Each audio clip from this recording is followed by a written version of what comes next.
Audience reviews பார்க்கும்போது ரொம்ப ஹாப்பியாக இருந்தது. ஓகே, நான் இந்த படத்தை ஜஸ்டிஃபை பண்ணியிருக்கேன். அண்ட் ரியல் லைஃப்பில் பார்த்தீங்கன்னாலுமே நான் கீர்த்தி மாதிரி ஒரு கேரக்டர் தான். நானுமே இந்த கேஸ்ட் பாதிக்கப்பட்டிருக்கேன். பிகாஸ் நான் வந்து பெங்களூர் சென்னை வரும்போது தான் தெரிஞ்சு இங்கே எவ்வளோ கேஸ்ட் பார்க்குறாங்க. ஸ்டில் ஸ்கூல் பெங்களூரில் எனக்கு அந்த கேஸ்ட் எனக்கு மேரேஜ் ஆகி டீச்சர்னா என்னன்னு தெரியாமல் இருந்த பொண்ணு சென்னையில் எனக்கு எல்லாமே கற்றுக் கொடுத்துருச்சு.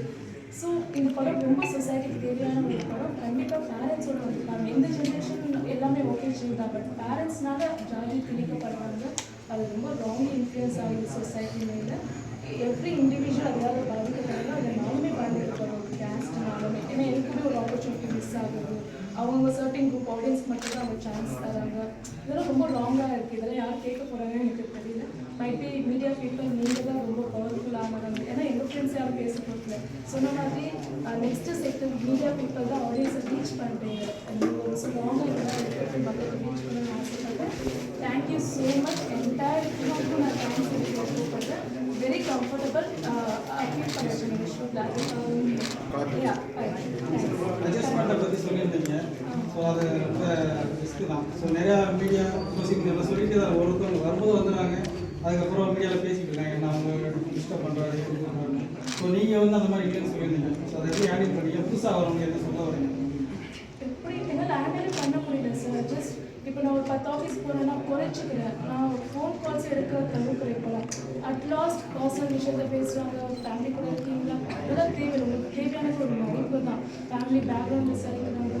நான் எப்படி ஆகிட்டேன்னா இனிஷியலி நான் ரொம்ப ஆக்டிவாக எல்லா ஆஃபீஸுமே. இப்போ எப்படி ஆகிடுச்சு, போனால் இதுதான் கேட்க போகிறான். அவன் போகிறதுக்கு முன்னாடி எனக்கு தெரியும் இந்த பர்சன்ஸ் தான் கேட்க போகிறாங்க. எல்டராக இருக்காங்க, அவங்க பொண்ணு மாதிரி பார்க்கலாம்.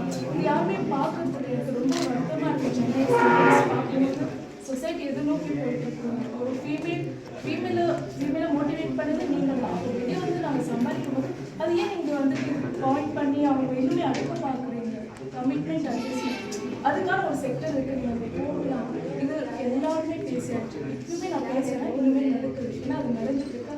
நான் ஒரு லைவ் எக்ஸாம்பிள் நான் ஃபேஸ் பண்ணுறேன்.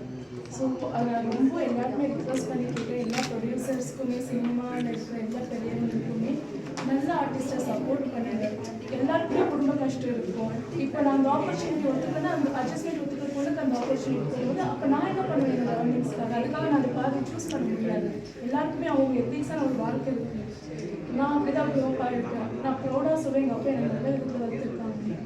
புஷ் பண்ண வேண்டாம். எந்த ஒரு பொண்ணு எல்லாருக்குமே ஒரு ஃபேமிலி இருக்குது. அதுதான் நான் இந்த படம் முடிச்சதுக்கப்புறம் ஒரு வாட்டியுமே ஒரு நினச்சிருக்கேன், சரி இந்த படம் ப்ரொடியூசர் அப்படி கேட்கல, எவ்வளோ நல்ல ப்ரொடியூசர். ஸோ ப்ளீஸ் அடுத்த படம் பண்ணுங்க, நம்ம கம்ப்ளீட்டாக ஒர்க் பண்ணுறோம். இதெல்லாம் மீடியா பீப்புள் நீங்கள் தான் தட்டி கேட்கணும். நாங்கள் தான் யாருனாலும் பாதிக்கப்படணும் மட்டும்தான். நாங்கள் கேட்ட ஒன்றுமே பிரயோஜனம் இல்லையே. எல்லாமே மேலே இருந்து ஒரு ஆள் இருக்கு, அவங்க தான் டிசைட் பண்ணுறவங்க. யாரும் கேட்டால் எங்கள் லைஃப் முழுமையாக இருக்கும். ஒரு விஷயம் பேசலாம். maybe some other channels will talk. கண்டிப்பா 27 மூவி